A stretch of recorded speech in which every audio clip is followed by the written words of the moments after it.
Hi guys! They say home is where you're safest. Clearly, they haven't heard the stories we're about to tell. You're listening and watching Velvet Violence. No sugarcoating, just us, a living room, and the stories that keep the world awake at night. Put your feet up, get comfortable, but don't expect to stay this way.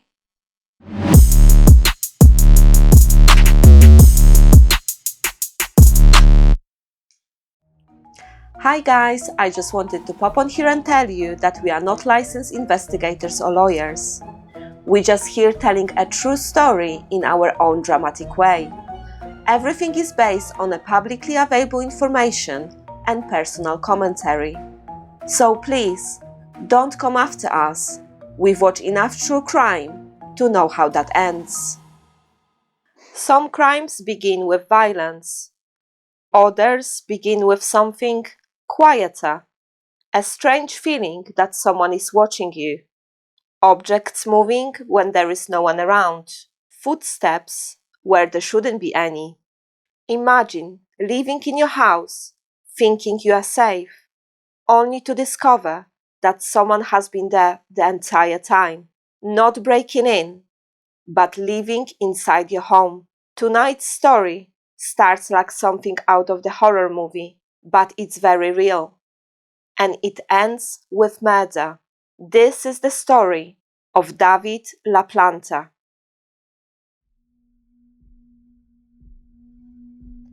In the mid-1980s, a teenage boy named Daniel LaPlante began stalking a girl he briefly dated. Her family starting noticing strange things happening inside their home. Objects moving, messages appears, noises in the walls. Eventually, they discovered something terrifying.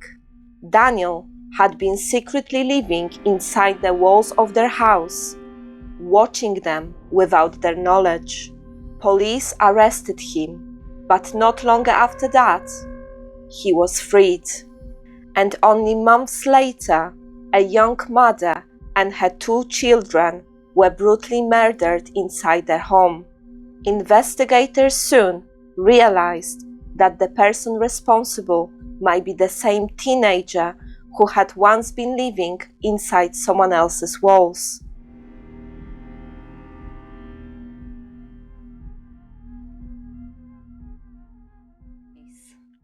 So let's start from the beginning. Who the fuck was this guy? Daniel LaPlante was born on the 15th of May 1970, but before the crimes, Daniel was a teenager living in Townsend, Massachusetts in the 1980s. Apparently, his childhood was extremely unstable. Reports later shown that he grew up in a home where there was abuse in the house, violence, especially from his father. Daniel claimed to have been sexually and psychologically abused by many adults in his life, including his father, his stepfather, and his psychologist. He attended elementary school in Townsend and went to attend the St. Bernard's High School in Fitchburg. He played football, but he struggled with school, with trying to find new friends. People who knew him described him as quiet, withdrawn, and sometimes very, very strange. He didn't have many friends, and he often kept to himself. So because he was diagnosed with dyslexia, and apparently back in 80s it was a taboo, people didn't really talk about it, he struggled with learning disabilities, attention deficit disorder, and because of that and his lack of hygiene, the kids at school bullied him. When he was a teenager, he had been sent to a psychiatrist and diagnosed with hyperactivity disorder. Allegedly, his psychiatrist abused him. He sexually abused him for months or even years on each session he had with him. His early teens, he had already started getting into trouble. He was known breaking into the houses of the neighborhood, stealing valuables and leaving things around the house, moving objects to basically fuck with their minds, I guess. sofa was moved, tables, chairs. He was playing mind games. So he was a very troubled kid, it seems to me, but he went through a lot. It's quite sad, to be honest. Yeah. But obviously we know what he did. But what about that girlfriend? Or you said he briefly dated someone and he stalked her. Was he doing that to a lot of people or just her? Or we know only about that girl and unfortunately the family that got murdered. But it started in 1986. Apparently he obtained a phone number. He found it in someone else's house on a note when you had a landline and you had like a phone booked, blah, blah, blah. So then you had a little notes of phone numbers. He found that phone number who belonged to 14, 15 years old girl named Tina Bowen. So she lived with her sister Karen and her father Frank. He began to call them and said that he's a kid from the same school and he had been given a number from a friend. He told them, guys, that he's this athletic boy who was well educated and lives in the area. I feel when you need to say that to others, it's not true, yeah, probably. But Tina thought, okay, there is some guy who fancy me. He invited her on a date. She agreed and they went for it. When she saw him, guys, she was like, what the fuck? Apparently, she said that there was absolutely nothing attractive about this guy. She was already being pissed off that she's catfished, but she carried on with the date. She's already there, she might as well. On that day, guys, Daniel found out that Tina's mother recently passed away due to cancer. And instead of feeling sorry for her, he started asking her a very weird questions about the mother death. Asked her stuff like, did she suffer? How did she look like when she passed away? What was her face like? The perfect first day questions. That would be the end for me. I would be like, bye-bye. Yes. So eventually that was for Tina also. She met excuses and she eventually left the date. And spoilers, guys, there was no second date, right? Surprise, surprise. But because she ditched him, Daniel wasn't very happy about that. So she came out with a plan to hide inside their house. He lived in their house, literally. Like, did they find out? And how? How the fuck did he do that? It started way too creepy. Tina and Karen did a seance for her mom. They wanted to speak with their mom, so they decided to go to the basement and did like a ghost seance. Yep, and they did that, all good and well, nothing happened. But after that, before they went to bed, they started hearing noises, knocking on the walls. Apparently they thought that that's their mom trying to, send some messages. They basically started talking to their mom. That put them on ease. They went to bed. That's how it ended. But for me, first of all, I would never in my life do a seance that I would try to get some ghost, regardless of what family member would that be. And then after that, if you would hear voices, I'm like, bitch, I'm out. I would never stay at that property. Exactly. It doesn't matter if it's family. First of all, you don't know if that's your family. And second of all, it's still creepy. Doesn't matter. Exactly. Like, to me, it's like you shouldn't even get involved with the dead because they're dead. You shouldn't, exactly. And I feel like even if we're talking back in 80s, there were still horrors and, creepy stories. Definitely. You don't do that shit. I guess maybe it just happened so fresh. Her mom recently passed away and they just thought the only way to try to communicate with her mom is just to do that ghost seance. And after they started hearing the noises, they just thought, yeah, it's my mom, And that was actually Daniel. How he... Yes. How did he get inside, first of all? Basically, after that seance, obviously they heard the noises. They move on with their life. It was nothing bad happening at that time after hearing those noises in the walls. But Tina and her family started noticing strange things happening inside the house. Basically, small things at first. Objects were moving, strange noises in the walls again, and things disappearing and reappearing in different places. But at first they brushed it off, especially when there is 3 family members. They just thought someone has moved something, they forgot to say about it, or maybe just the house is making weird noises. I mean, I still would not believe that, but okay, they did. But their father thought they making shit up. He just obviously didn't believe them because he wasn't the guy who actually witnessed it at that stage as yet. Also, it's just the kids. It's just the kids at that point. But then the situation has escalated. So one day Tina and her sister came home. They noticed writing that appeared on mirror in that bedroom. A message said something along the lines, "I'm watching you." Oh, fuck this. I would be like, okay, bye-bye. Yep. For a new house. I think that's the point now. Guys, I'm out, we're moving out to the hotel anywhere. Yeah. I'd rather stay anywhere else than in that house. But they also had writings like, "Marry me, I'm in your room, come and find me." They were allegedly scrawled on the wall with mayonnaise and ketchup, like everywhere inside the house. So surely now they realize that's not their mom, yeah? Surely now they know that there is someone else, exactly. Do they know it's actually Daniel? Not immediately. Obviously, the family started being very freaked out, but they didn't understand what was happening yet. So on the December the 8th, Tina and her sister Karen went into the house and realized that someone has used their toilet in particular.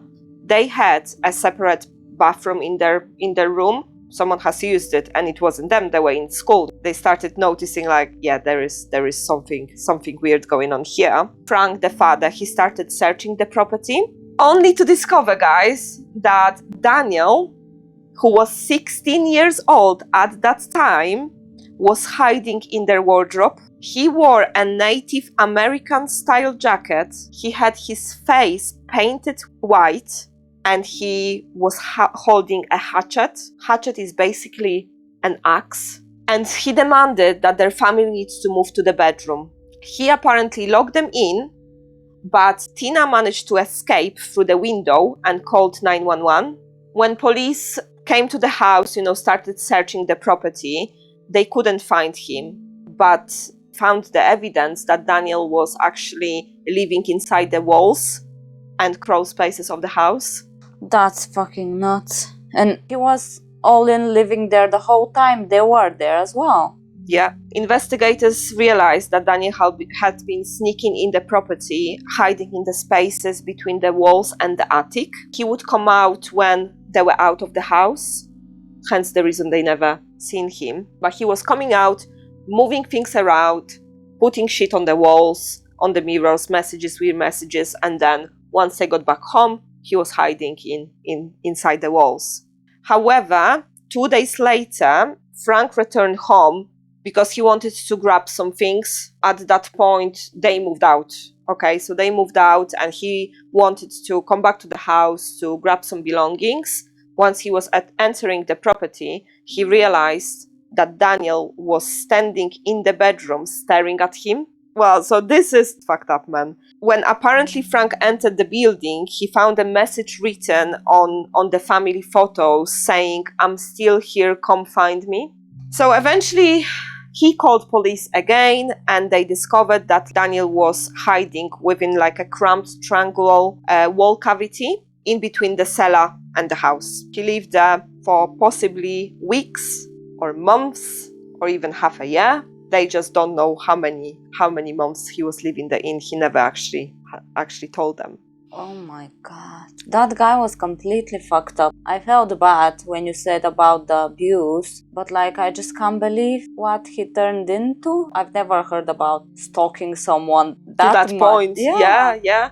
How did the police actually find him after all those discoveries? They eventually found him being in that space. They arrested him, but he was only 16 years old at that time. They couldn't sentence him they couldn't take him to the jail, so they sent him to a juvenile detention center.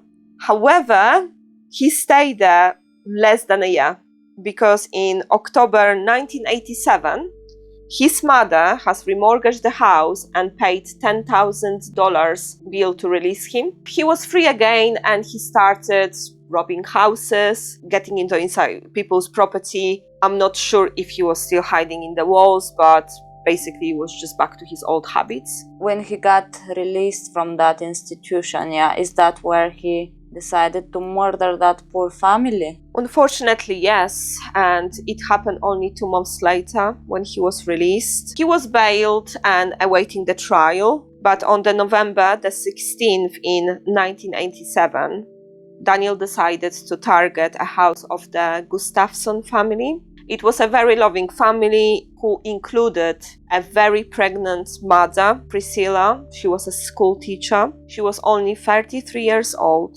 She had a husband named Andrew, and they both had 2 children, William, who was 5 years old, and Abigail, who was 7. He must have watched them for a while because 2 weeks later, on December the 1st, he returned home. He was having a gun, .22 firearm, which is very strange. As you remember, when he was hiding inside the other family, he was only having a hatchet.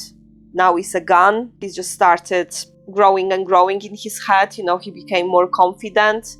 Apparently later, when police asked him if he knew the family, he wanted to murder them, etc., he said no, he didn't expect anyone in the house. So why bring a gun? It's just bullshit. He got away with it once, so he thought he can do whatever he wants. My thought exactly. Unfortunately, Priscilla and her children were in. He went to the house, he found Priscilla, and he sexually assaulted her and shot her in the head twice. Then he took William to the bathroom and he drowned him.